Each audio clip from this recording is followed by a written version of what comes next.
À la une de Smart Tech, on va parler du cloud, de la question de la souveraineté qui nous occupe tellement en France, en Europe. Va-t-elle être mise à mal avec les nouvelles prouesses promises, en tout cas par les opérateurs de cloud américains? On en parle avec Philippe Charpentier, CTO de NetApp France, et Christophe Lesur, co-directeur général de Cloud Temple. Bonjour à tous les deux. Donc on va parler évidemment de ChatGPT ensemble, de cette IA générative qui va arriver dans les services de cloud, qui est très attendue par tout le monde, le grand public, mais en particulier les grandes entreprises qui vont vouloir jouer avec. Est-ce que ça va tuer le jeu, je dirais, sur ce marché? J'écouterai vos arguments à tous les deux, bien entendu, tout à l'heure dans le Tech Talk. Mais d'abord, je propose qu'on écoute Alexandre Zapolski, qui est également installé en plateau aujourd'hui dans Smart Tech. Bonjour Alexandre. Bonjour. On va parler ensemble de Villa Good Tech. L'Inagora a décidé de transférer ses bureaux dans un lieu très différent qui est voué à accueillir toutes les innovations qui vont permettre d'avoir une tech plus responsable. Première question, est-ce que ces nouvelles façons déjà de penser sont siège social qui vous a poussé à ouvrir Villa Good Tech? Moi, j'avais été très impacté. C'est une réflexion post-Covid? Oui, exactement. J'avais été, à titre perso, très impacté par la pandémie. J'avais été assez malade et on a été tous marqués, en fait, par cette pandémie. Et je m'étais promis que dans le changement de bureau, il faudrait absolument qu'on ait des bureaux dans lesquels les fenêtres puissent s'ouvrir.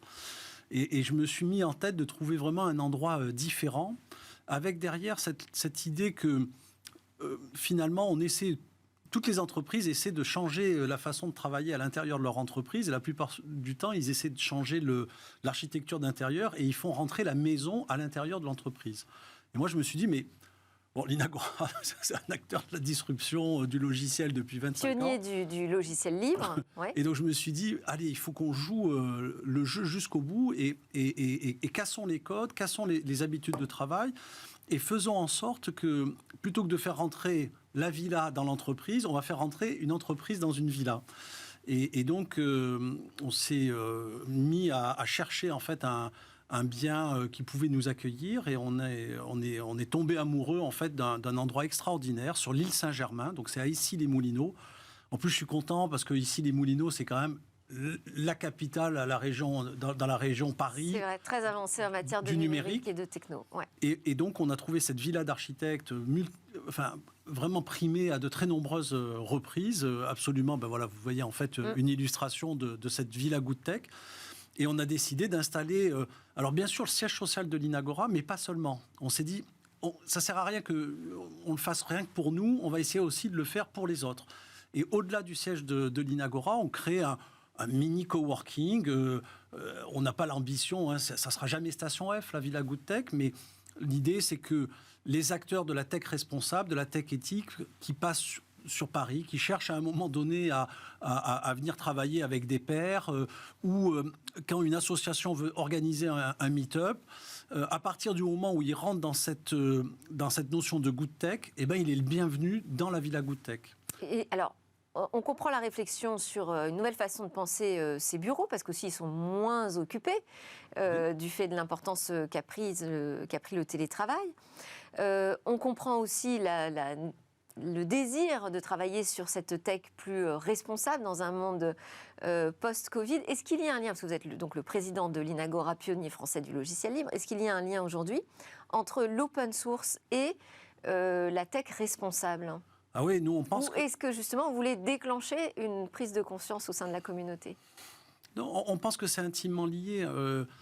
Nous, d'abord, qu'est-ce qu'on définit comme étant la Good Tech? La Good Tech, pour nous, c'est la tech éthique, durable, responsable et open source. C'est-à-dire qu'en fait, ça en fait partie. L'open source est partie intégrante de la Good Tech. On ne peut pas faire. D'ailleurs, volontairement, on a cherché à. Ça fait longtemps qu'il y a des gens qui travaillent sur la tech for good. Comment la technologie peut avoir un impact positif pour l'homme, pour la société et pour la planète. Et c'est important que la tech contribue de façon positive pour l'homme, la société et la planète. C'est très bien, tech for good. Mais nous, on est convaincus depuis qu'on existe que la tech, elle porte aussi sa part de responsabilité. Et que c'est bien d'avoir de la tech for good, mais c'est encore mieux d'avoir de la good tech for good. Et qu'en réalité, il appartient à chacun de choisir cette tech éthique, responsable, durable, open source. Et donc le message qu'on essaie de porter aujourd'hui au pouvoir public, c'est dans le fond, la tech, c'est aussi un choix politique. Donc ne fermez pas les yeux, prenez pas n'importe quelle tech. La tech des GAFAM, c'est pas la même que la tech open source. Et donc, il y a tellement d'externalités positives liées à l'usage du logiciel libre que c'est pas du tout la même chose que de choisir les GAFAM ou de choisir en fait l'open source. Et nous, on appelle à une réflexion globale sur ce sujet-là et on attire en fait l'attention des politiques. Là, vous mettez dans la good tech la notion de sobriété, de durabilité, mais également de souveraineté. Alors oui. Alors sur le premier thème sur durabilité, contribution en fait à la planète, il faut savoir que dans notre projet de Villa Good Tech, on veut aussi être exemplaire. C'est-à-dire qu'en fait, on veut aussi en faire un showroom, une vitrine de ce qui se fait de mieux en termes de technologie pour produire de l'énergie et conserver cette énergie, voire la redistribuer. Donc on est engagé dans un gros programme avec l'appui de la Solar Impulse Foundation, avec des bureaux d'études. De Picard, oui. Oui, absolument, avec la région Île-de-France. On essaie en fait de créer ce laboratoire vivant pour montrer que... Pour faire, parce qu'en fait, il faut passer du discours à l'action. Et donc, moi, j'ai été très inspiré par Bertrand Piccard et sa vision, quand il nous explique qu'il ne faut pas faire le monde de demain, il faut faire le monde d'aujourd'hui. Toutes les technologies, en réalité, existent. Il suffit juste de les mettre en œuvre. Alors, il suffit juste, et des fois pas... c'est d'ailleurs là-dessus où ça bute un petit peu. Et puis, vous avez raison, donc ça, c'est sur la dimension, la Good Tech, elle porte cette dimension de sobriété numérique. Nous-mêmes, par exemple, on fabrique un logiciel de messagerie sur la base d'un composant qui s'appelle GEMS. Je crois qu'on en avait déjà parlé ensemble. Ça consomme... GEMS, ça repose sur un protocole de messagerie qui s'appelle le JMAP, qui est 2 fois moins consommateur d'énergie que les messageries traditionnelles. Tout le monde doit passer à GEMS pour faire 50% d'économie d'énergie sur la partie messagerie. Et l'autre volet, vous avez raison, c'est la souveraineté numérique. Oui. Et d'ailleurs, c'est un sujet qu'on va aussi aborder dans le Tel Talk avec vous tout à l'heure. Juste pour rester sur la question environnementale, hier, c'était la remise du 3e volet de l'étude de l'ARCEP et de l'ADEME, notamment à notre ministre du Numérique, Jean-Noël Barrot, qui donc vise à mesurer cette empreinte environnementale du numérique en France. On dit que c'est 2,5% de l'empreinte nationale en 2022, le numérique.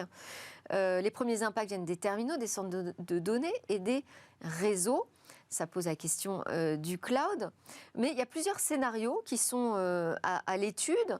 Et dans ces scénarios, il y a les scénarios du pire, où on va aller tous vers une croissance exponentielle de nos usages, du trafic, des objets connectés, de notre consommation des terres rares et des matériaux. Comment est-ce qu'on peut aujourd'hui penser la tech, le futur, dans une optique de croissance? Vous êtes une entreprise, vous devez croître, tout en essayant de travailler sur cette sobriété. Est-ce que vous êtes sur le scénario du pire ou est-ce qu'il faut éviter ce scénario du pire? Parce que dans le scénario du pire, il y a quand même, heureusement, des solutions qui sont proposées, qui nous disent mais on va justement permettre, grâce aux technologies, de trouver des logiciels qui consomment moins, des matériaux qui ont moins d'impact sur la planète. Donc, il y a quand même des options intéressantes à étudier. Non, mais, d'abord, moi, je suis profondément dans le camp du progrès, du développement, de la croissance. Il n'y a aucun doute par rapport à ça. Tous les autres scénarios sont des scénarios farfelus, de mon point de vue. Okay. Donc là-dessus, il n'y a pas d'alternative, effectivement, à cette dimension de progrès. Et ma conviction profonde, c'est que oui, le progrès technologique, et en particulier dans le numérique, apporte par soi-même une bonne partie en fait des réponses en matière notamment de sobriété. D'abord, c'est que la vraie mesure de la contribution du numérique, elle est sur ses externalités positives. Le fait de pouvoir faire massivement du télétravail, c'est le plus puissant levier aujourd'hui qu'on a de réduction des émissions de CO2 dans les grandes villes du monde. Et donc, j'ai même des fois du mal à comprendre qu'on soit hésitant sur ces aspects-là et qu'on ne soit pas plus affirmatif. Et là, on a besoin, en fait, il faut arrêter de travailler sur les 0,5% d'énervés, quels que soient leurs extrêmes, et se concentrer, en fait, sur l'essentiel. Donc, Oui. Et alors, si on veut aller les voir, ces technologies du futur qui permettent d'avoir une tech plus responsable, comment on fait? On peut se rendre chez vous comme ça, Vous pouvez, sans prendre rendez-vous? D'abord, tout le monde est le bienvenu au 37 rue Pierre-Poli, à Issy-les-Moulineaux, donc sur l'île Saint-Germain. Alors pour l'instant, on n'a pas mis encore, c'est pas affiché à l'extérieur, etc. Ça fait 2 mois qu'on vient d'arriver, hein, donc voilà, on est encore en train de s'installer. Et puis surtout, c'est un long processus avec des bureaux d'études. On fait les choses en fait très sérieusement pour savoir.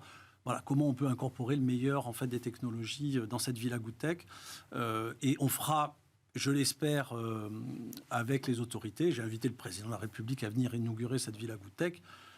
Si son agenda le permet, m'a-t-il dit, il viendra. Vous inviterez Smartech. Vous serez bien sûr les bienvenus. Merci beaucoup Alexandre Zapolski de l'Inagora et donc de la Villa Goodtech. C'est l'heure de notre Tech Talk. On va parler ensemble d'IA générative. Est-ce que c'est la killer app du cloud ?